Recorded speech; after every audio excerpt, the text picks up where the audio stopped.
Olá, pessoal. É um prazer muito grande estar aqui no canal do YouTube da ATF Minas para a gente falar de um tema de extrema importância, que é o câncer de mama. E hoje eu estou muito honrada em receber a doutora Ana Luísa Ferreira, que é uma renomada médica e radiologista com ênfase em imagem da mulher. Eu sou Marajane Loyola, presidente da ATF Minas, e estamos aqui para fazer um bate-papo aí para a gente aumentar a conscientização e promover a saúde da mulher.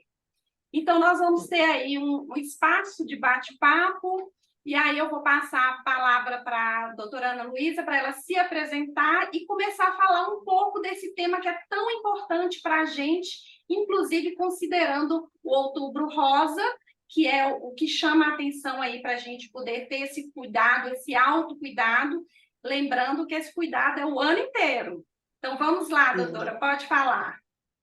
Oi, Marajane. Primeiramente, eu gostaria de agradecer pela oportunidade, né, de ter sido chamado aqui para essa discussão, esse bate-papo tão importante, né, principalmente agora, no nosso Outubro Rosa. E é um tema que, assim, é minha paixão, porque é o que eu vivencio todos os dias, né? É a saúde da mulher e o câncer de mama. Então, minha pergunta para vocês é: vamos falar sobre o câncer de mama? E é isso, vamos lá então. Então, pessoal, no Brasil hoje, excluídos tumores de pele não melanoma, nós temos que o principal câncer em mulheres é o câncer de mama. E qual é a importância falar sobre isso? Que é a primeira causa de mortalidade aí em mulheres por câncer. Então, por isso a importância da gente sempre buscar saber cada vez mais, né? Inteirar sobre o assunto, porque ele é um câncer que tem uma alta mortalidade. Entretanto, hoje existem meios que a gente pode ter de rastreamento, de então aí buscar detecção precoce dessas neoplasias. É uma doença rara, principalmente em mulheres jovens. Ela aumenta a incidência aí com a idade da paciente, né? E está presente principalmente a partir dos 50 anos de idade. É isso. Outro. Mas para começar a nossa discussão, vamos primeiramente saber o que é o câncer de mama. Então, o câncer de mama é uma neoplasia maligna que ela acontece por uma divisão enfreada de células mamárias, que ocorre alguma mutação na questão genética mesmo, e essas células elas vão se reproduzindo desenfreadamente. E aí podem ter um potencial até de invadir outros órgãos. Na nossa atualidade, assim, a gente tem, Marajane, até vários tipos de câncer de mama. E isso vai depender aí de uma série de fatores, entendeu? Onde ele começa, em qual parte da mama ele começa, o potencial de invasão, a extensão, tipos de receptores de hormônios, que a gente vai falar mais na frente sobre isso, né?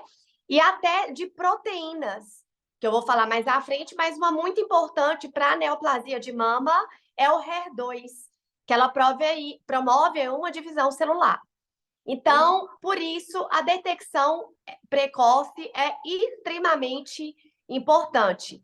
Porque quando a gente detecta essa divisão no início, a gente consegue ter resultados mais satisfatórios. Inclusive, essa questão que você falou que existe vários tipos, né? Antigamente a gente entendia que era uma coisa só, né? E isso, né? Isso é um mito, né? Tem vários tipos, e essa é uma informação importante na atualidade. Exatamente, Marajane, porque assim, quando falava câncer de mama, pensa em uma doença única. Não é, o câncer de mama hoje é uma doença vasta. Existem, a todos os dias, a gente que está por dentro desse assunto, recebemos várias notícias e informações. Cada vez mais, com a medicina evoluindo, nós estamos aí aprofundando. E existem, assim, números, tipos histológicos, igual eu estou falando, assim, onde começa é importante, em que grau a doença está é importante, se tem hormônio é importante, porque isso tudo vai alterar no tratamento do câncer. Então, isso é uma questão para a gente saber. Nenhum câncer de mama de uma pessoa para outra é o mesmo. Então, o tratamento vai depender, não é engessado, né? Tudo vai depender do subtipo histológico, se tem ou não tem receptor, como eu falei, se tem ou não tem a proteína HER2. E isso aí vai individualizando o tratamento de cada paciente. E o que eu acho importante a gente falar aqui são realmente sobre os fatores de risco, principalmente os comportamentais ambientais, que é onde todo mundo consegue agir para evitar essa doença. Fatores de risco, por exemplo, obesidade é fator de risco, uso excessivo do álcool é fator de risco, sedentarismo é fator de risco, o cigarro, o tabaco, né? As substâncias são fatores de risco para o desenvolvimento de neoplasia, né? Exposição frequente, Marajane, a raio-x, tomografia, daquela pessoa que acha que vai no hospital toda hora fazer uma tomografia, a gente tem que ficar atento, entendeu? História reprodutiva hormonal. O que isso quer dizer? Quais são os fatores de risco disso? Por exemplo, mulheres que têm menarca, que é a primeira menstruação muito precoce, abaixo dos 12 anos, a gente tem que ficar de olho. Mulheres que entram na menopausa muito tardiamente, acima dos 55 anos, a gente tem que ficar de olho. Mulheres que não engravidam são também fatores de risco. Mulheres que não amamentam são fatores de risco, entendeu? E fatores genéticos mesmo. Então, aí, história familiar de parentes de primeiro grau, mãe, né, irmãs, pai com câncer de mama, outros tipos de câncer, como câncer de endométrio, câncer de ovário. E existem especificamente algumas mutações genéticas, como alterações que é muito falada no nosso meio, BRCA e BRCA1 e BRCA2, que aí são pacientes que têm que receber uma avaliação muito individualizada, porque aí realmente aumenta muito o risco por fator genético. Não, e olha que Entendeu? esses fatores que você trouxe aí, inclusive, são muitos que a gente tem acesso e que a gente pode transformar nosso ambiente, que é um cuidado global, né? Com a vida, com o Com cuidado. certeza, sim, com certeza, e é neles que a gente deve agir, né? Quando a gente fala Outubro Rosa, prevenção, então aliar tudo o que a gente pode fazer individualmente, né? Atrelado aos métodos de rastreamento e de prevenção que estão disponíveis pela saúde. E como tem os fatores de risco, aí eu trouxe para vocês os fatores de proteção, que é onde a gente pode agir, que é a prática de atividade física. Então, aí o cuidado com a alimentação não é só o que a gente fala, o AVC, né? A doença cardiopulmonar. Então, a gente pode ver aí que um câncer pode ser alterado por melhora de práticas, né, Marajane, de vida mesmo, né? Hábitos saudáveis de vida, eles mudam muito. E eu vou te falar, porque, assim, minha especialidade, eu sou médica radiologista e eu trabalhei num hospital de câncer em São Paulo, né? Então, a gente consegue ver, assim, na prática, que o câncer, ele é multifatorial. Não só o câncer de mama. Os câncer, as neoplasias em geral, elas têm uma questão multifatorial. E essa questão de estilo de vida, né, de hábitos saudáveis, elas são extremamente importantes na prevenção. Se não, não só na prevenção, até na hora de um tratamento, Marajane, um paciente mais saudável, com um peso mais adequado, aquele que não fuma, que não faz uso de bebida alcoólica, a gente vê que a resposta é até mais efetiva. É Então, literalmente global, né? Não tem como olhar de uma forma exatamente, solta. A gente tem que se olhar com esse cuidado, com esse carinho, né? De se cuidar dia a dia, exatamente. porque, inclusive, a prática, por exemplo, de atividade física, Se a gente colocar ali 30, 40 minutos por dia na nossa rotina, não é algo que vai mudar toda a nossa rotina, mas a gente às vezes sempre arruma uma desculpa, né? Arruma desculpa para alimentação, e nós estamos falando de uma alimentação também que não é a mais cara, né? É uma alimentação Sim, realmente mais saudável e evitar, né, bebida, o tabaco, justamente para se manter saudável. sim, com certeza. E a gente pode mudar prognósticos de doença, né? Então, a importância disso aí para a nossa atualidade. Isso sem falar que o outro fator que você falou também da menopausa, a mulher já começa aí com alterações hormonais e com dificuldade de perder peso. Então, às vezes, esperar a menopausa para poder perder peso, não precisa esperar. É prever a Não, coisa e correr atrás e já fazer caminhada, fazer atividades que, inclusive, nem precisa gastar dinheiro. a própria caminhadinha, né, do dia a dia já faz diferença. Igual a senhora falou aí, assim, muda, que a gente acha assim, não vai fazer tempo no nosso dia, mas a longo prazo muda nossa vida, né? Entendeu? Eu acho importante vir falar disso de prevenção individual. Que Eu, a eu gente não pode costumo. colocar assim, é só a mamografia, é só o ultrassom, não. Nós temos que começar a fazer os hábitos saudáveis, né, para ajudar aí nessa questão da neoplasia. Isso, inclusive, quando eu costumo brincar com minhas clientes no consultório, que a gente tem que se colocar na nossa própria agenda. Não dá para ficar adiando, Exatamente. é se Exa priorizar. Nós estamos falando de autocuidado, de atenção, né? De se cuidar mesmo, é autoestima, é se olhar com mais cuidado, porque a gente faz tanto pelo outro. Peraí, mas e por mim? O que é que eu estou fazendo? Né? É Então, é isso ter esse mesmo, olhar. é isso mesmo, Arajane, é isso aí. Primeiro lugar, nós temos que estar bem para cuidar dos outros. Eu acredito muito nisso. Uhum. E aí, Marajane, eu trouxe sinais e sintomas do câncer de mama, né? 90% das neoplasias de mama, ela tem uma sintomatologia que é habitual, que é aquele nódulo endurecido, fixo. Muitas vezes eles não são nem dolorosos, mas a pessoa sente ali, né, e fala assim, não é nada, não vou procurar. Mas é a principal forma que o câncer de mama aparece para a gente. Além disso, existem, né, a mulher sentir nodulação na região maxilar, entendeu? Sentir alterações no mamilo, retração na pele, aquele mamilo que nunca foi invertido, Marajane, de uma hora para outra muda, entendeu? O mamilo da mulher sempre foi regular, aí ele começa a inverter, tem que procurar atendimento, descarga papilar, saída de secreção da mama, principalmente se for unilateral, tem que procurar atendimento. E olha para você ver que interessante.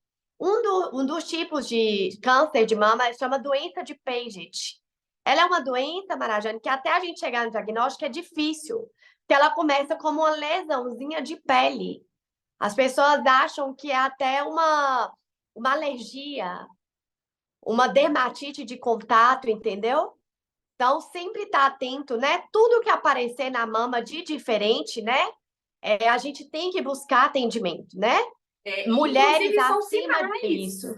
São São sinais do sinais nosso corpo. visíveis, né? Isso, Porque, assim, inclusive, isso. antigamente era dada aquela ênfase exagerada ao autoexame. Mas esse fator aí que você está falando, além do autoexame, porque o autoexame ele é importante, mas se aparece parecendo uma alergia, você tem que procurar ajuda, você tem que procurar um Tem. médico, porque você não vai saber se aquilo é ou não uma alergia. Isso, isso. E assim, buscar a opinião de quem sabe, Marajane, Uhum. né? Porque a gente pergunta para o vizinho, pergunta para o avô, para a mãe, né? Fala, não é nada, não. Não é nada, não.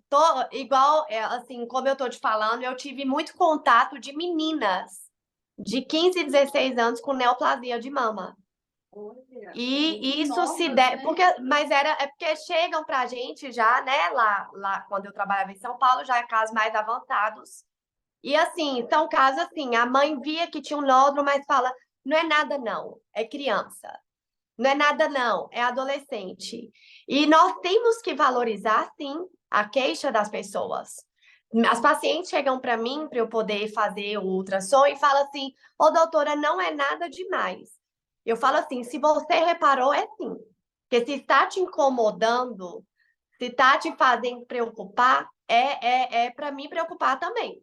Então, nós temos que avaliar sim, entendeu? E eu acho assim: nós conhecemos o nosso corpo. Então, tudo que aparece diferente, tudo, temos que buscar uma opinião especializada.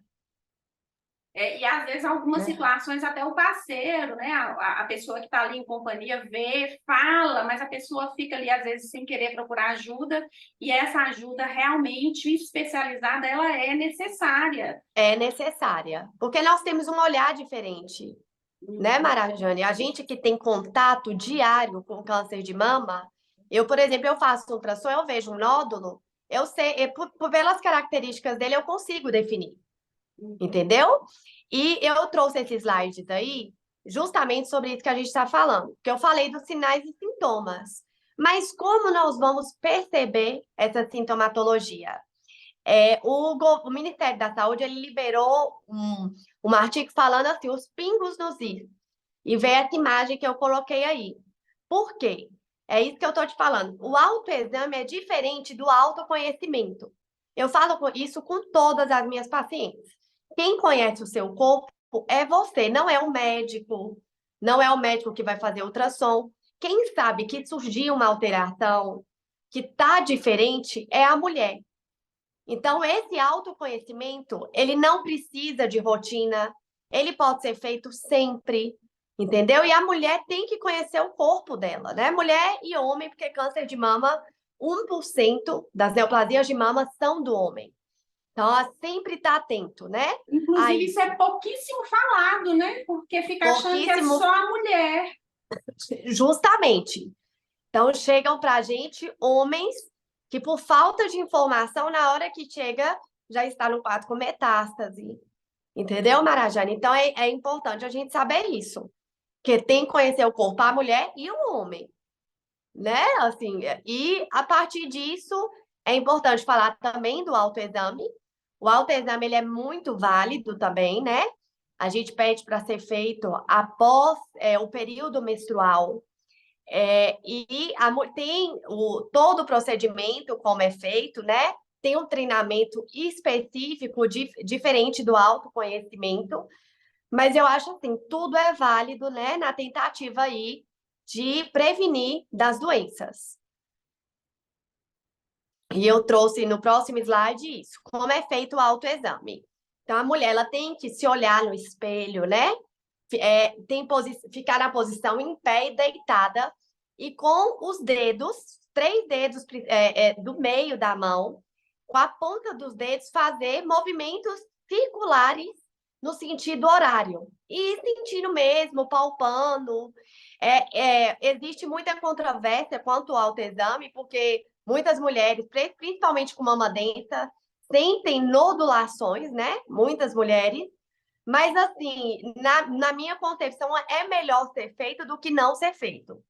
Entendeu? Tudo que a gente sente diferente tem que buscar, como a gente falou aí, ajuda. E ele não prejudica, né? Não Então tem que prejudica. ser feito, né? Exatamente, exatamente.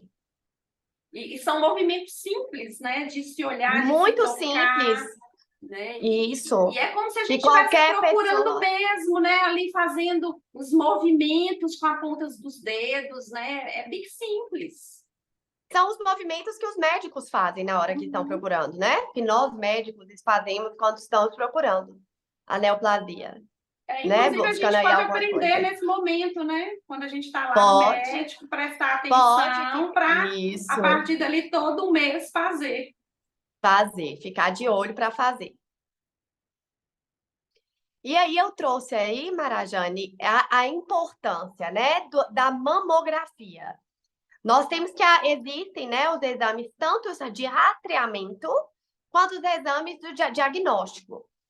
Qual a diferença? O diagnóstico é quando eu tenho alguma lesão e tudo e utilizo aquele método de exame para investigar alguma coisa que já está palpável, entendeu? Já está diferente. Rastreamento não. Rastreamento a gente está procurando, então aí é, é, alterações iniciais para poder agir nesse momento, né? Então, o objetivo do rastreamento não é excluir o câncer de mama. Não, é detectar precocemente para ter aí um tratamento satisfatório e um êxito, um sucesso maior, entendeu? Na vida dessa paciente. Hoje no Brasil, nós temos que o Ministério da Saúde, ele oferece para mulheres de 50 a 69 anos, a cada 2 anos, a mamografia. Só que eu sou uma defensora, né, do Colégio Brasileiro de Radiologia, Sociedade de Mastologia do Brasil, né, e a Febrasgo, que é a Associação de Ginecologia e Obstetrícia, que eles defendem que tem que ser de 40 a 74 anos anual.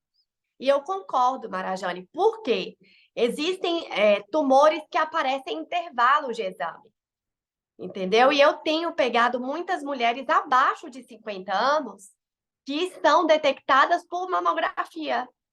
Então, eu Olha a acho importante importância, né? Porque quem às vezes, igual você tiver falou, no intervalo, né, de um ano para o outro, pode surgir um aparece, nódulo.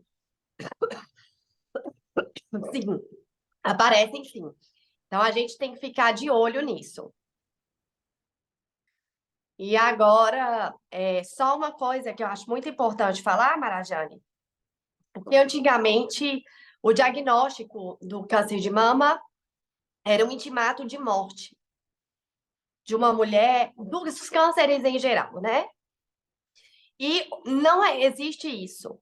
Existem cânceres que são encontrados realmente em estágios mais avançados, com tratamento mais prejudicado, mas a detecção do câncer de mama, um tratamento adequado, permite que a pessoa vive bem, viva muito e com qualidade de vida. E existem as curas do câncer, entendeu? Então a gente tem que tirar essa coisa da cabeça que câncer, o diagnóstico de câncer é diagnóstico de morte. É a importância aí, né, do cuidado, da busca desse autocuidado sempre, né? A mulher, ela tem Isso. uma responsabilidade aí de se olhar mesmo e buscar essa ajuda. Sim. Ô, Marajane, só uma coisa muito interessante que a gente está aqui, o grupo eu médica, vocês trabalhando com a psicologia, a importância de uma cabeça, a mentalidade que aceita, entendeu? A resignação e tudo na diferença do tratamento. Faz muita diferença, entendeu? Assim, a resiliência, a aceitação mesmo, né? De que tudo vai dar certo, tudo pode mudar, né? Isso aí muda muito. Então, nossa cabeça, assim, é extremamente importante nessa questão aí da neoplasia. Vamos falar agora um pouquinho, porque assim, às vezes as mulheres têm muitas vontades de perguntas e às vezes não tem essa oportunidade, né? Então, assim, Sim. em relação à dor, o câncer de mama, ele apresenta sempre essa dor ou não tem dor? Marajane, o câncer de mama, ele geralmente é indolor. A gente detecta o câncer de mama, eles são em tamanhos que não estão ainda possíveis que não são possíveis ainda de gerar dor. O que gera dor é o efeito compressivo de estruturas adjacentes. Então, a maioria dos cânceres, ou da neoplasia de mama, ela é indolor. É o contrário, entendeu? Na hora que já é uma nodulação dolorosa, a gente já tem que ficar esperto, porque geralmente já são tumores mais avançados. E às vezes a mulher retarda a busca por ajuda justamente porque não está sentindo dor e acha que não é nada. Que acha que não é nada. Né? E às vezes está ali com a Isso. lesão, às vezes, igual você falou, ou há um retraimento, né, do mamilo, e às Isso. vezes ela não busca ajuda porque não tem dor, tipo, não é nada. Isso. Então, é o contrário. Então, a gente tem que ficar, são mais as características, né? Nódulos endurecidos, que não movem, né? Na palpação, com linfonodos axilares adjacentes relacionados, né? E associados. Então, é isso. Então, sempre tem que ficar atento. Uhum. E tem algum risco para as mulheres jovens aí que usam anticoncepcional oral por muito tempo, inclusive? Essa questão até do anticoncepcional oral, Marajane, e da terapia hormonal, existem sim estudos que falam que aumenta o risco do câncer de mama. Isso é importante falar porque algumas neoplasias, como eu falei lá no início, elas têm receptores hormonais. Então, isso aí pode fazer diferença, sim, no desenvolvimento da neoplasia de mama. Já existem estudos definindo bem que anticoncepcional oral e a terapia hormonal em mulheres no climatério podem, sim, contribuir para o desenvolvimento da neoplasia maligna de mama. Eu ia até fazer essa pergunta aí da menopausa, porque eu acho que também é uma dúvida recorrente, né? Sim, E em mas relação... assim, ô Marajane, só um parêntese. Não é que não tenha que fazer a terapia hormonal. Muitas mulheres no climatério, elas aumentam muito a qualidade de vida fazendo a terapia hormonal. Mas tem que ser um tratamento muito individualizado e com acompanhamento direto do médico, ginecologista, mastologista, entendeu? Então, não é assim, vai tomar terapia hormonal, ter câncer. Não é isso. Cada caso é um Aumenta a caso no chance, mas sentido existem mulheres que o benefício que ela vai da ter é terapia maior do que o hormonal, né? risco. Isso, Realmente. então nós temos que pesar, Uhum. entendeu? E em relação assim, às vezes a mulher machuca a mama e já fica desesperada porque às vezes causou um trauma ali naquele momento, machucou mesmo, fez uma lesãozinha, já acha que vai ter câncer. Como que é essa situação? Os machucados na mama, eles não geram câncer de mama. O que eles podem fazer é comum até de verem exames, de principalmente mamografia, que é por onde eu consigo visualizar, chama esteatonecrose. São as necroses gordurosas que são provenientes aí de pancadas, cirurgias, e podem formar, sim, nodulaçõezinhas que são sentidas mais pela mulher, mas assim, o câncer de mama em si não gera uma pancada. E no caso, assim, tem um que a gente fica assim, é mito, é verdade, né? Algumas mulheres ficam muito assim, se teve um caso de câncer na minha família, eu vou ter câncer, já estou aí meio que predestinada. Isso é mito, é verdade? Como que é essa situação também? Ó, Marajane, o risco familiar, como eu havia falado, ele é existente, né? Ter principalmente familiares de primeiro grau aumenta sim o risco das mulheres terem câncer de mama, até por essas alterações genéticas, né? Familiares que são passadas de forma hereditária. Mas não quer dizer que se alguém da família teve, você vai ter. Porque, como eu havia falado, o câncer de mama ele é multifatorial. Não depende só da. Existe um peso da questão genética? Existe. Mas existe ainda outras questões e que a gente pode aí, como eu falei, com o estilo de vida, diminuir essa chance. A pessoa buscar, né, superar aí, às vezes, E algo isso, genético com mudança mesmo de comportamento. exatamente. E aquelas que têm alteração genética, elas, eu não, no caso, por exemplo, da mamografia, aquilo que eu coloquei de 40 a 74 anos são para mulheres com risco habitual. Mulheres com risco, com alto risco de neoplasia, aí entra a questão genética, existe todo um protocolo definido de cuidado para elas. Entendeu? Então, existe toda uma conduta, um acompanhamento para avaliação de mulheres de alto risco, com mamografia, até, algumas até com ressonância magnética. Então, são mulheres que têm um acompanhamento muito particular. E manter o Entendeu? rastreamento, né, a busca disso. Exatamente, exatamente. Uma questão mesmo que eu vejo algumas mulheres falando, já me perguntaram, e eu fiquei assim, gente, mas essa dúvida realmente, às vezes, as pessoas criam ali os mitos, né? Que é em relação ao Uhum. tamanho de uma mama pequena, como se uma mama maior tivesse maior probabilidade de desenvolver o câncer. Isso é mito, verdade?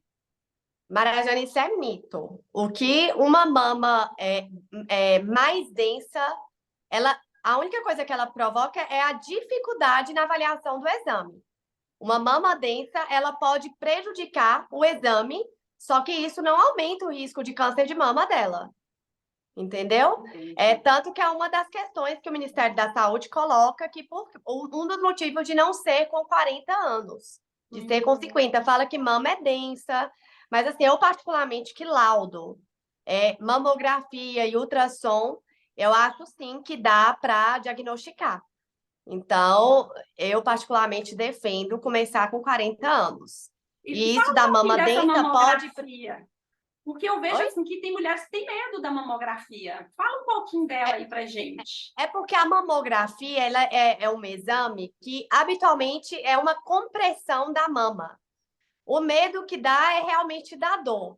Não é um exame bom de ser feito, né, Marajane? Ele é um pouco Só que é incômodo, um né? exame necessário, é Uhum. necessário. Existe uma compressão da mama em algumas incidências, né? Mas são exames necessários para o diagnóstico, entendeu? Tem gente que fala que ultrassom dói mais que mamografia, tem gente que fala que mamografia dói mais que ultrassom. É porque até às vezes a mulher tem aquele nódulo que tem líquido dentro, né? E às Ah, vezes esse nódulo também deixa a mama um pouco mais sensível. Inclusive, algumas têm que fazer até a punção. exatamente. Isso aí são o que a gente chama de cisto, né? Os nódulos císticos líquidos, né? Que tem o conteúdo líquido de permeio. E geralmente tem que fazer punção por conta de questão mesmo de ficarem muito grandes e comprimirem estruturas adjacentes. E aí sim tem que fazer a punção. Uhum. E Se quando o câncer... prejudica. Entendi. Quando o câncer é detectado, qual que é o caminho ali que a mulher tem que seguir depois dessa detecção, de que constatou? Quais são os tratamentos? Sim, ó, Marajane, a primeira coisa, definiu o diagnóstico, foi ao médico, fez os exames todos, fez a biópsia, tá com laudo. Primeira coisa é procurar um médico de confiança, seja ele um mastologista, um oncologista. Geralmente a equipe que vai cuidar dessa mulher é uma equipe multiprofissional, não é uma pessoa só, é um grupo de pessoas, entendeu? E para cada tipo, como eu havia falado no início, para cada tipo de câncer existe uma individualidade, né? Eu falei assim, existem vários subtipos. Existem tumores que são tratados só com radioterapia. Existe tumor que precisa de quimioterapia, radioterapia, cirurgia. Existe tumor que faz a hormonioterapia. Então, isso vai ser muito individualizado com a resposta que vem na biópsia para a gente, com a extensão da doença, com vários fatores. Então, o que eu deixo aqui é isso: busque um médico de confiança, porque nessa detecção, os próximos meses, anos, é a pessoa que vai estar com você, né, para definir o melhor tratamento aí para a doença. Inclusive, eu tive uma informação essa semana da lei dos 60 dias, que quando é Exata, detectado câncer, né, a mulher tem que iniciar em até 60 dias o tratamento. assim, isso aí é proposto pelo SUS, só que assim, na prática ainda é difícil de ser feito. Mas existe essa lei, aí tem que correr atrás, né? Uhum. Mas é uma informação Isso. importante que a mulher precisa correr, Importantíssima. buscar, se informar para que ela seja Isso, válida. exatamente. Exatamente. Nossa, adorei aqui nossa conversa. Quero te agradecer assim de coração. Eu acho que você trouxe informações aí muito importantes para as mulheres, né, nesse Outubro Rosa, e que esse cuidado continue durante o ano inteiro, né? E queria isso, você quer deixar uma mensagem aí para essas mulheres maravilhosas e poderosas? Marajane, primeiramente, gostaria de agradecer pelo convite, né? Falar sobre câncer de mama, para mim, assim, como é uma área de estudo contínuo que eu tenho, como é meu dia a dia, assim, é uma coisa que eu estou familiarizada a falar e acho muito importante, porque como a gente está falando aqui, a informação muda vidas, né? Então, eu fico muito honrada de ter sido convidada para vir falar sobre câncer de mama com vocês e estou à disposição. Eu deixei no slide para quem quiser pegar meu e-mail e tudo, mandar mensagem. Eu estou à disposição para tirar dúvidas e, quem sabe, aí discutirmos, né, sobre esse assunto que eu tenho tanto interesse, porque eu acho que o câncer tem sim cura, não é um diagnóstico de morte, e que a gente, sabendo, estudando, nós nos informando, a gente muda, sim, prognóstico e muda completamente o evoluir da doença. E o quanto que essa informação ela pode chegar até nós de várias formas, né? E uma delas é essa aqui, um vídeo no YouTube com uma live, com uma especialista, para que a gente possa cada vez se informar melhor e se cuidar, né? Então, muito obrigada Exatamente. mesmo aí pela possibilidade dessa conversa, que foi ótima. Obrigada a você, Marajane. Eu fico muito honrada. Pode Ai, contar comigo. obrigada. Quero agradecer aí os espectadores que, né, irão assistir nosso vídeo. Muito obrigada. E assistam os outros vídeos aí do nosso canal, porque tem muita coisa importante aí, interessante no nosso canal do YouTube da ATF Minas. Obrigada. Uhum.